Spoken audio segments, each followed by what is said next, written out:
ఇది surgical steel cookware అండి. ఇందులో మనం వాటర్ లేకుండా వెజిటబుల్స్ బాయిల్ చేస్తాము. సర్జికల్ స్టీల్ అంటే దీని గ్రేడ్ ఉంటుంది, ఇక్కడ 304 అని కూడా మెన్షన్ చేసి ఉంటుంది అనమాట.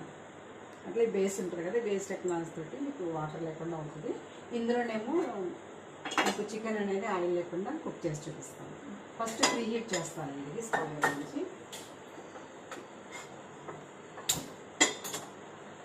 హీట్ చేశాక చూపిస్తాను స్టైల్ ఎలా అనేది చూపిస్తాను. మీరు టేస్ట్ చూస్తారు కాబట్టి అన్నీ పీల్ చేసి పెట్టాను. ఇవి క్యారెట్ నీళ్ళలో తీసి ఇలా వేస్తున్నాను, జస్ట్ కడిగేసి వేస్తాను. కొన్ని క్యారెట్స్ ఏంటంటే వాటర్ వేసి ఉడికిస్తాం. మీకు ఈ క్యారెట్కి ఆ క్యారెట్ డిఫరెన్స్ చూపించడం కోసం. ఇందులో స్వీట్ పొటాటో ఆలు ఉందండి, అంటే మీకు ఒక 5-6 రకాలన్నీ మిక్స్ చేసి బాయిల్ చేస్తున్నాం అనమాట. ఇది కూడా ఇలా కడిగేసి వేసేసుకుంటాం. కడిగేసి వేస్తున్నాం.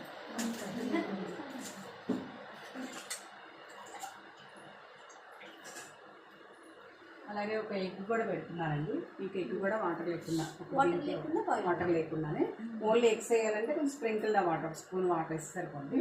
వెజిటబుల్స్తో పాటు అంటే ఇలా కడిగేసి పెట్టేసేయండి. దీంట్లో ఉన్న మాయిశ్చర్ ఉంటుంది కదా, ఆయిల్ అంటే ఈ వెజిటేబుల్స్లో ఉన్న మాయిశ్చర్ దానికి సరిపోతుంది. సపరేట్ వాటర్ అవసరం లేదు. అలాగే ఒక ఆనియన్ స్లైడ్ కూడా పెడుతున్నానండి.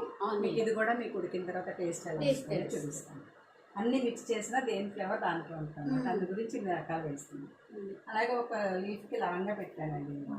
బీట్రూట్ అండి, ఇది కొంచెం కలర్ స్ప్రెడ్ అవుతుంది కాబట్టి క్యాబేజ్ లీఫ్లో పెడుతున్నాను. ఒక లీఫ్కి లవంగా పెట్టాము. లవంగా ఎందుకు పెట్టామంటే ఇది చాలా పవర్ఫుల్ కదా, మన ఏదైనా గిన్నెలో వేస్తే అన్నిటికీ స్మెల్ వచ్చేస్తుంది. ఇందులో రాదనమాట, ఓన్లీ ఈ లీఫ్ వరకే స్మెల్ వస్తుంది. అది చూపించడం కోసం ఇలా పెట్టాను. ఇది పెట్టడం వల్ల అలా రాదనమాట. ఇలా ఫుల్గా పెట్టుకోవచ్చు, లేదంటే మనకి దీంట్లో వాటర్ పోయట్లేదు కాబట్టి సగానికంటే ఎక్కువ ఉండాలి, 75% ఉండాలి వాటర్ పోయట్లేదు కాబట్టి. ఇలా నేను ఫుల్గా కూడా పెట్టేసుకోవచ్చు అన్నమాట. దీనికి లాక్ సిస్టమ్ ఏమి ఉండదండి, అడ్జస్ట్ చేసుకోవాలి.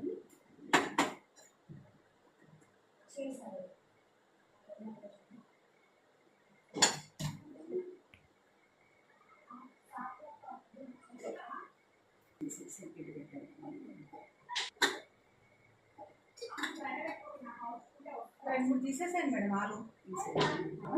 మనకి లాక్ సిస్టమ్ ఏమి ఉండదు, కాకపోతే ఇది దీంట్లో వాటర్ పోయలేదు కాబట్టి మిడిల్లో మూత ఓపెన్ చేయదండి, ఎందుకంటే ఆవిరి బయటకు వచ్చేస్తుంది కాబట్టి మనకి ఇదే ఉంటుంది. ఇది కూడా మనకి రీడింగ్ ఉడికిందా లేదా ఎలా తెలుస్తుంది అంటే ఇక్కడ స్టార్టింగ్లో ఎల్లో మార్క్ ఉంటుంది, ఎల్లో గీత ఉంటుంది. ఇది హీట్ టచ్ అవ్వగానే మూవ్ అయ్యి 100 వరకు వచ్చిందంటే ఇందులో ఉన్న ఐటమ్ బాయిల్ అయిపోయినట్టే.